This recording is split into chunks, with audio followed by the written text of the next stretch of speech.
ఈరోజు కథ ప్రచురితమైంది. ఆమె చాలా సంతోషిస్తుంది. నాకు మంచి ఫీడ్బ్యాక్ వస్తుంది అనుకుంటూ ఆతృతతో అటు ఇటు తిరుగుతూ ఆమె ఫోన్ కోసం ఎదురుచూస్తున్నాడు బాల. బాల ఒక చిన్న రచయిత. కథలు, కవితలు రాస్తూ ఉంటాడు. అనుకోకుండా పరిచయమైంది లక్ష్మి ప్రసన్న. తొలి పరిచయంతోనే చలాకీగా మాట్లాడుతూ మంచి స్నేహితురాలిగా మారిపోయింది. అందుకే ఆమె కథను పాకకలోకానికి పరిచయం చేయడానికి పుస్తకం ఎక్కించాడు బాల. టేబుల్పై ఫోన్ మోగుతుంది. చాలా హుషారుగా ఫోన్ లిఫ్ట్ చేశాడు బాల. అసలు నువ్వు ఏమనుకుంటున్నావ్ నా గురించి అంటూ షార్ప్గా వాయిస్ వినిపించింది అటునుంచి. తాను వింటున్నది ప్రసన్న వాయిస్ ఏనా అని మరోసారి చెక్ చేసుకోవడానికి చెవి దగ్గర నుండి ఫోన్ తీసి స్క్రీన్ వైపు చూశాడు. ఆ వాయిస్ ప్రసన్నదే. ఏంటి ప్రసన్న, నువ్వు అంటున్నది నీకు నచ్చలేదా? భయంగా అడిగాడు బాల. నువ్వు రచయిత అయితే మాత్రం ఏది పడితే అది రాసేస్తావా? ఎవరు గురించి పడితే వారి గురించి కథలకు ఎక్కించేస్తావా? గట్టిగా అడిగింది ప్రసన్న. అది కాదు అంటూ ఏదో చెప్పబోయిన బాలకు షటప్. ఇంకేం మాట్లాడుకు నువ్వు. ఇంకా మంచివాడివి అనుకున్నాను. ఇలా చేస్తావని ఊహించలేదు. నువ్వు చెప్పేవాడివి కదా నేను అన్ని విషయాలు నీకు అమ్మకు చెప్పుకున్నట్టు చెప్పుకుంటానని, అందుకేనా అవన్నీ కథావస్తువుగా మార్చుకుని కథ రాసేశావ్. అంతే కదా అని సీరియస్గా అడిగింది ప్రసన్న. అదికాదు ప్రసన్న, నా మాట విను అంటూ ఏదో చెప్పబోయాడు. షటప్. ప్రసన్న కాదు, call me Lakshmi Prasanna madam అంది. ఓ, ఐ యామ్ సారీ మేడం. నేను చెప్పేది కాస్త వినండి అని బాల అంటుండగానే, ఇంకేం చెప్పకు, పరాయి వాళ్ల జీవితాలను కథలుగా మార్చడానికి సిగ్గుగా లేదు. నువ్వు రచయితవని మరచి నేను నీకు చెప్పుకోవడం నా తప్పు. ఇంకెప్పుడు నాకు కాల్ చేయకు. This is my last and final call. Good bye అంటూ ఫోన్ పెట్టేసింది ప్రసన్న. చలాకీగా అన్ని విషయాలు షేర్ చేసుకునే ప్రసన్న ఆ విధంగా మాట్లాడేసరికి బాల మైండ్ బ్లాక్ అయిపోయింది. అనవసరంగా రాశాను. మంచి స్నేహాన్ని కోల్పోయాను అనుకుంటూ తనను తాను నిందించుకున్నాడు బాల. శ్రీరాజా వత్సవాయి బుచ్చి సీతయ్యమ్మ జగపతి బహదూర్ మహారాణి కాలేజ్ కో ఎడ్యుకేషన్ కాలేజ్ కావడంతో చాలా హడావిడిగా ఉంది.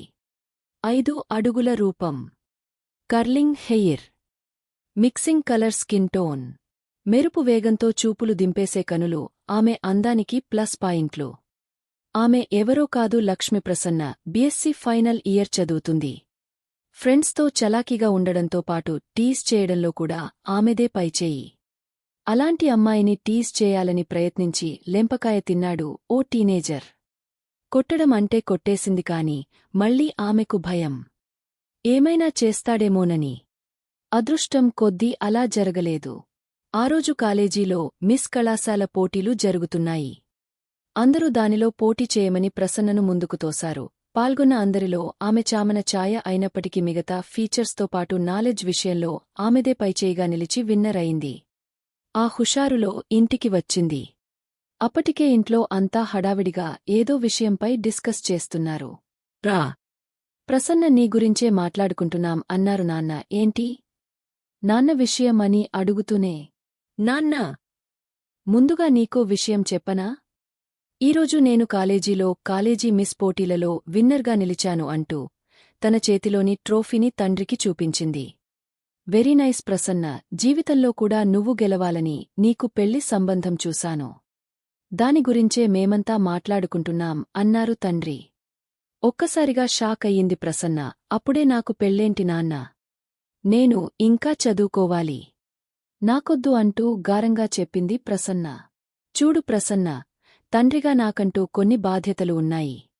అవి నెరవేరాలంటే నువ్వు పెళ్లి చేసుకోవాలి. అయినా అబ్బాయి చాలా మంచోడు, మనకు దగ్గర చుట్టం కూడా. పెళ్లి చేసుకున్న తర్వాత నీకు కావలసినంత చదువు చదువుకోవచ్చు అంటూ భరోసాగా పలికాడు తండ్రి. కాని నాన్న, నాకు ఇష్టం లేదు. కాస్త టైం ఇవ్వండి వేడుకోలుగా మళ్లీ అభ్యర్థించింది ప్రసన్న. లేదు ప్రసన్న, నా మాట నువ్వు వినితిరాల్సిందే అంటూ ఖరాఖండిగా చెప్పారు నాన్న. వారం రోజుల్లో అన్ని పూర్తయ్యాయి. పెళ్లికి ముహూర్తాలు కూడా పెట్టేశారు. ఘనంగా పెళ్లి జరిగిపోయింది. భర్తగా సుధీర్ ఆమె జీవితంలోకి ప్రవేశించారు. ఆమె ఆనందాలకు మొదట్లో అడ్డుచెప్పకపోయేసరికి ఆమె ఎంఏ డిగ్రీ వరకు చేసేసింది. ఉన్నత చదువుల కొరకు ముందుకు వెళ్లాలనేసరికి ఆయన ఒప్పుకోలేదు. అంతే, సాధారణ గృహిణిగా మిగిలిపోయింది. వారి అనురాగానికి 2 బిడ్డలు. వాళ్లను చూసుకుంటూ తల్లిగా ఎంతో ఉప్పొంగిపోయింది. తన జీవితంలో చాలా రాజీపడింది. అందుకే చిన్న వయస్సులోనే తల్లిగా గర్వపడేది. ప్రసన్న చాలా సెంటిమెంటల్ భార్య. తన కుటుంబం గురించి ఎవరైనా ఏదైనా చిన్న విషయం అన్నా కూడా ఇట్టే నొచ్చుకుంటుంది. పెళ్లయిన తర్వాత ఫ్రెండ్స్తో మాట్లాడడం మెల్లగా తగ్గించేసింది. తనకు సాహిత్యమంటే చాలా ఇష్టం. అందుకే కథలు చదవడం ప్రారంభించింది. అవి ఆమెకు కొంత ఊరటనిస్తూ వచ్చాయి. ఈ క్రమంలోనే బాల పరిచయమయ్యాడు. అతనితో అన్ని విషయాలు షేర్ చేసుకునే అంతగా వారి పరిచయం మారింది. ఆమె మనసులో ఉన్న కోరికను బయటపెట్టింది. తాను ఎప్పటికైనా ప్లే స్కూల్ నడపాలని కోరుకుంటున్నా అని చెప్పింది. తన పిల్లలతో పాటు ఆ చిన్న పిల్లలను కూడా సాకుతూ మరింత తల్లి ప్రేమను పొందాలని ఆరాటపడుతున్నానని చెప్పుకొచ్చింది. బాలకు తన ఆశయం చాలా బాగా నచ్చింది. అందుకే ఆమెకు తనకు తోచిన గైడెన్స్ ఇవ్వడం కూడా చేశాడు. ఎప్పటికైనా తాను ఉన్నతంగా ఎదగాలని కోరుకున్నాడు. ఆ స్నేహంతోనే ఆమె కథను ధైర్యంగా అక్షరీకరించాడు. అది 10 మందికి స్ఫూర్తిగా ఉంటుందని భావించాడు. ఆ రోజు లక్ష్మీప్రసన్న పెళ్లిరోజు. ఏ రోజు కూడా తనకు ఇది కావాలని భర్తను అడిగిందిలేదు. చిన్న వయసులోనే తన ఆనందాలను త్యాగం చేసి తండ్రి మాట కోసం సంసార జీవితంలోకి అడుగుపెట్టింది. ఆ రోజు నుండి తన భర్త, పిల్లల ఆనందం కోసం ఎప్పుడూ శ్రమిస్తూనే ఉంది. ఆఫీస్కి హడావిడిగా తయారవుతున్న సుధీర్ని, ఏవండీ, ఈరోజు మన పెళ్లిరోజు, మీరు త్వరగా వస్తే సాయంత్రం గుడికి వెళ్దామంది. ఆయన మాత్రం సరే ట్రై చేస్తాను అన్నారు కన్ఫామ్గా చెప్పకుండా. తన ఫ్రెండ్స్, తన ఫ్యామిలీ మెంబర్స్ అందరూ పెళ్లిరోజు సందర్భంగా ఉదయం నుండి తెగ కాల్ చేసి విషెస్ చెప్తూనే ఉన్నారు. ఆమె మనస్సు సంతోషంతో నిండిపోయింది. సాయంత్రం గం 6 అయింది. చక్కగా ముస్తాబై భర్త కోసం ఎదురుచూస్తూ ఉంది. పిల్లలు ఒక్కటే హడావిడి చేస్తున్నారు. వారిని సముదాయిస్తూనే నాన్న వస్తే మనం బయటికి వెళ్దాం అంటూ చెప్పుకొచ్చింది. గంటలు గడిచాయి. ఆయన నుండి ఫోన్ కాల్ కూడా రాలేదు.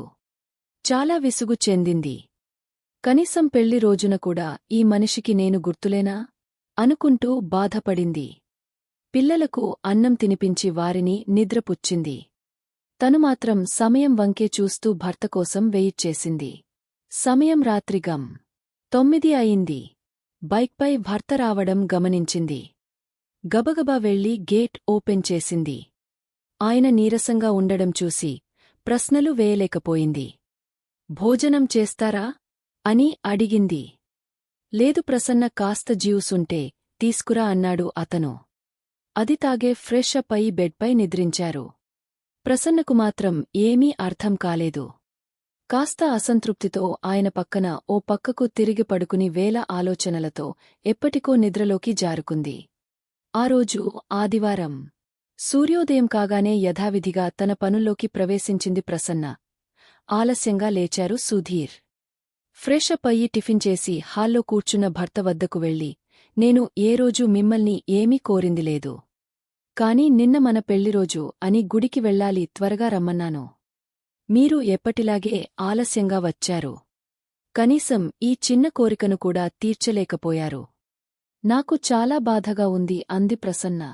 I am sorry Prassu. నేను నిన్న ఆలస్యంగా వచ్చినా ప్రతిరోజు నన్ను ప్రశ్నించే నువ్వు ఒక్క మాట కూడా మాట్లాడకుండా ఉన్నావు. అందుకే ఇన్నాళ్ల మన జీవిత ప్రయాణంలో నిన్న నువ్వు నాకు చాలా బాగా నచ్చావు. నేను ఎందుకు ఆలస్యంగా వచ్చానో ఇప్పటికైనా తెలుసుకోవాలి అని లేదా అన్నాడు భర్త. అదేమిటో మీరే సెలవివ్వండి కొంత వ్యంగ్యంగా అంది ప్రసన్న. మాటలతో చెప్పడం దేనికి, నువ్వే చూడు అంటూ టేబుల్పై ఉన్న పేపర్లను తన చేతిలో పెట్టాడు. ఏంటివి అమాయకంగా ప్రశ్నించింది ప్రసన్న. ఇది నీ కలల సాకారానికి నేను ఇచ్చే పెళ్లి కానుక అన్నాడు అతను. అంటే మళ్ళీ ప్రశ్నించింది. నీకు ఎప్పటినుండో ప్లే స్కూల్ పెట్టాలనే కోరిక ఉంది కదా అన్నాడు అతను. ఆ మాటకు ఆమె ఆశ్చర్యపోయింది.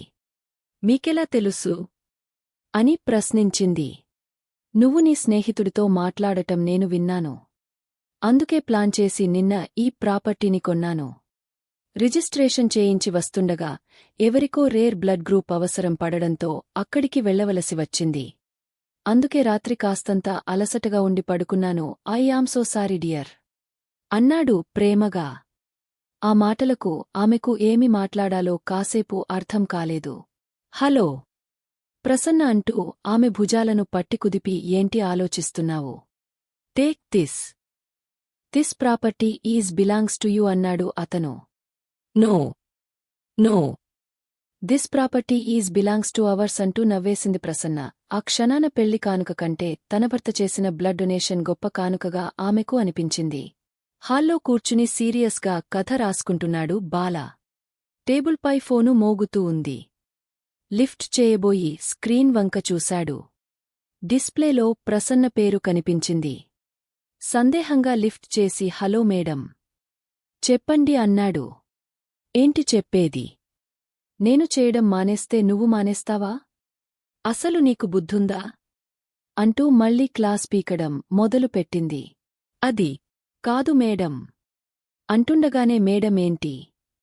Madam call me Prasanna, Lakshmi Prasanna అంది. ఆ మాటకు బాల మనసు కాస్త తేలికపడి తనలో తనే నవ్వుకున్నాడు. ఏంటో చెప్పండి హుషారుగా ఉన్నారు అన్నాడు. ఏమీ లేదు, మీ ప్రతిమాట నాకెప్పుడు గుర్తుంటుంది. నిన్న నా పెళ్లిరోజు మీ సార్ నాకు పెళ్లి కానుక ఏమి ఇచ్చారో తెలుసా అంది. అది కూడా మీరే సెలవివ్వండి అన్నాడు బాల. నా ప్లే స్కూల్ కలను నెరవేర్చుకోవడానికి అవసరమైన ప్లేస్ కొన్న పేపర్స్ అంది హుషారుగా. అవునా, కంగ్రాచ్యులేషన్స్. అయితే మీ ఉన్నతి ఈ పెళ్లి కానుకతో ప్రారంభమైందన్నమాట అన్నాడు బాల. అది సరేగాని పెళ్లి రోజున విష్ చేయాలని నీకు తెలియదా? మళ్ళీ సీరియస్గా అడిగింది. చేద్దామనే అనుకున్నాను కాని అంటూ నసిగాడు బాల. అయితే ఇప్పుడు చెప్పు ఆర్డర్ వేసింది ప్రసన్న. ఇక ఆలస్యం చేయకుండా విషెస్ చెప్తూ మాటలను కంటిన్యూ చేశాడు బాల.